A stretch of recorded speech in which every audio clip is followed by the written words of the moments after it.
ప్రియమైన తండ్రి, సమాధానకర్త, మీకు హృదయపూర్వకంగా వందనాలు.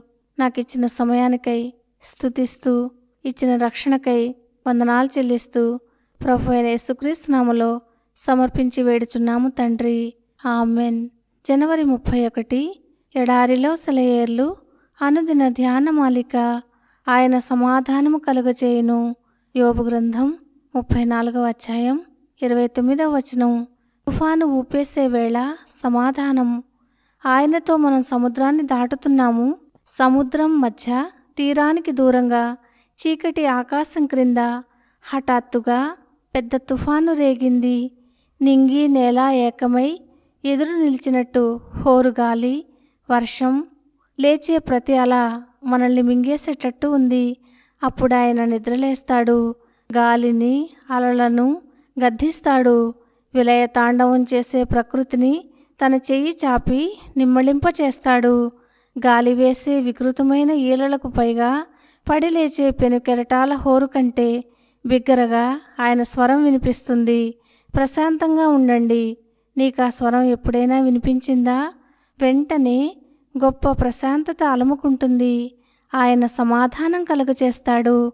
మనకై మనం ఓదార్చుకోలేని సమయాల్లో తన సమాధానాన్ని మనకిస్తాడు. మన సంతోషాలు, మన ఆదర్శాలు, ఆశయాలు వీటన్నిటినీ చూసుకుని మనం తృప్తి పడుతుంటాము.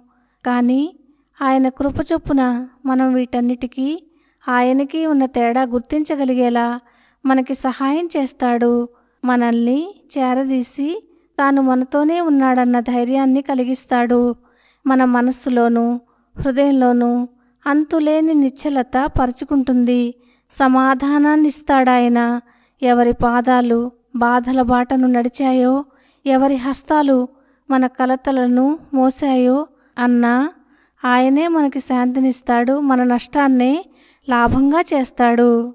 నీ దీవెనలన్నిటిలో, ఆదరణలన్నిటిలో ప్రభు, నే కోరుకునేదొక్కటే, మ్రోగుతున్న యుద్ధబేరుల మధ్య నీ స్వరం వినాలని, విశ్రాంతి పొందాలని. పిల్లగాలులు వీచే విశ్వాసపు శుభదినాన భయాలు నా ప్రశాంతతను భంగపరచవు.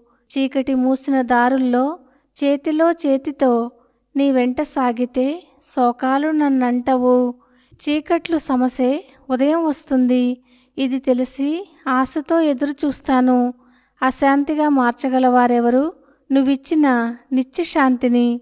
దేవుడు ఈ మాటలను దీవించునుగాక. ఆమెన్.